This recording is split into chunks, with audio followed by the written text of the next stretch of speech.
పిల్లలు ఎలా ఉన్నారు మీరు? ఈరోజు మీకు ఒక వ్యక్తి కానీ గర్వంతో విర్రవీగుతుంటే లేదా నోటు దురుస్తనంతో కానీ ప్రవర్తించినట్లయితే వారికి చివరిగా ఎటువంటి అవమానం జరుగుతుంది అనే విషయాన్ని వివరించే కథ ఒకటి చెప్తాను, శ్రద్ధగా వినండి. కందికుప్ప అనే చిన్న గ్రామంలో కైలాస శాస్త్రి అనే జ్యోతిష పండితుడు ఉండేవాడు. జ్యోతిషంతో పాటు పూజలు చేసి జాతకంలో ఉన్న గ్రహ బాధలను కూడా నివారించగలడని ఆయనకు మంచి పేరు వచ్చింది. కాలక్రమేణా ఆయన్ని ఎదురు ప్రశ్నించేవారు లేకపోవటంతో ఆయనలో అహంకారం పెరిగింది. తన మాటే చివరి అని భావిస్తూ తన దగ్గరకు వచ్చిన వారిని భయపెట్టడం ప్రారంభించాడు. నేనన్నదే మాట, నేను చెప్పిందే జరుగుతుంది, నాపై నమ్మకం లేక వెటకారం చేసిన వారిని శపిస్తాను అని ధీమాగా చెప్పేవాడు. ఒకసారి కొందరు ఆయనతో గొడవపడి కష్టాల్లో పడటంతో మళ్ళీ ఆయన వద్దకు వెళ్ళి క్షమాపణలు చెప్పి పూజలు చేయించుకున్నారు. దాంతో ఆయన నిజంగానే శాపాలు ఇవ్వగలడని గ్రామస్తులు నమ్మసాగారు. ఈ నమ్మకం కైలాస శాస్త్రిలో మరింత గర్వాన్ని పెంచింది. నాకు కర్ణపిశాచి ఉంది, ఎవరేమనుకున్నా నాకు తెలుసు, నేను చెప్పిందే జరుగుతుంది అని ఆయన మరింత అహంకారంతో మాట్లాడసాగాడు. ఇలా ఉండగా రామనాథం అనే వ్యక్తి ఆ గ్రామానికి వచ్చి స్థిరపడ్డాడు. కొంతకాలానికి ఒక ఇల్లు కొనుగోలు చేసి గృహప్రవేశానికి సిద్ధమయ్యాడు. ఆ ఇంట్లో ఏవైనా దోషాలున్నాయేమో తెలుసుకోవాలని కైలాస శాస్త్రిని పిలిచాడు.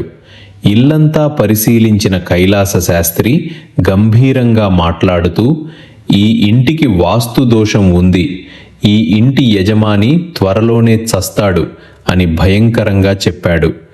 ఈ మాటలు విని రామనాథం దిగులు పడ్డాడు.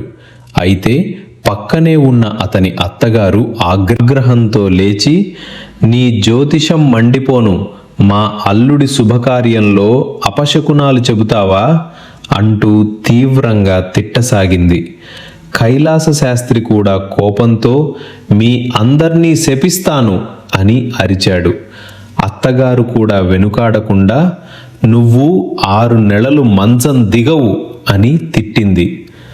కోపంతో బయటకు వెళ్ళిపోయిన కైలాస శాస్త్రి ఆలోచించకుండా వీధిలో నడుస్తూ ఉండగా అప్పుడే ఒక ఎద్దుబండి వచ్చి అతన్ని ఢీకొట్టింది. ఆ దెబ్బతో అతను తీవ్రంగా గాయపడి 6 నెలలు మంచానికే పరిమితమయ్యాడు. ఈ సంఘటనను చూసిన గ్రామస్తులు అత్తగారి తిట్లకే శక్తి ఉందని నమ్మసాగారు. కైలాస శాస్త్రిపై ఉన్న భయం, గౌరవం అంతా ఆమెపైకి మారింది. కొంతకాలానికి కైలాస శాస్త్రి కోలుకున్నాక తన భార్యతో కోపంగా మాట్లాడుతూ, నేను పూజలు చేసి ఆమెను శపిస్తాను అన్నాడు. అప్పుడు అతని భార్య ప్రశాంతంగా నవ్వుతూ చెప్పింది, మీరు పూజలు చేస్తేనే శపించగలరు, కానీ ఆమె మాటలకే శక్తి ఉంది, జనం దృష్టిలో ఆమె గొప్పది. ఈ మాటలు కైలాస శాస్త్రిని లోలోపల ఆలోచింపజేశాయి. తన అహంకారం, తన ప్రవర్తనపై అతనికి సిగ్గు వేసింది. తన తప్పు గ్రహించిన కైలాస శాస్త్రి ఇక ఆ గ్రామంలో ఉండలేనని భావించాడు. ఒక రాత్రి కుటుంబంతో కలిసి ఆ గ్రామాన్ని విడిచి వెళ్ళిపోయాడు. అహంకారం చివరికి అవమానానికి దారి తీస్తుంది. వినయం ఉన్నవారే నిజంగా గొప్పవారు. చూశారు కదా పిల్లలు, ఎవరైనా కూడా గర్వంతోనే విర్రవేగుతుంటే చివరికి అవమానాల పాలు కావాల్సి వస్తుంది. అందుకే వినయం అనేది మంచిదని పెద్దలు చెప్తుంటారు. ఇక తదుపరి కథలో మనం ఒక ముసలమ్మ తెలివి గురించి తెలుసుకోబోతున్నాము. ఇప్పటివరకు కానీ మీరు మన ఛానల్ కానీ సబ్స్క్రైబ్ చేయనట్లయితే లైక్ చేయండి, సబ్స్క్రైబ్ చేయండి, మన కథల కుటుంబంలోని జాయిన్ అవ్వండి.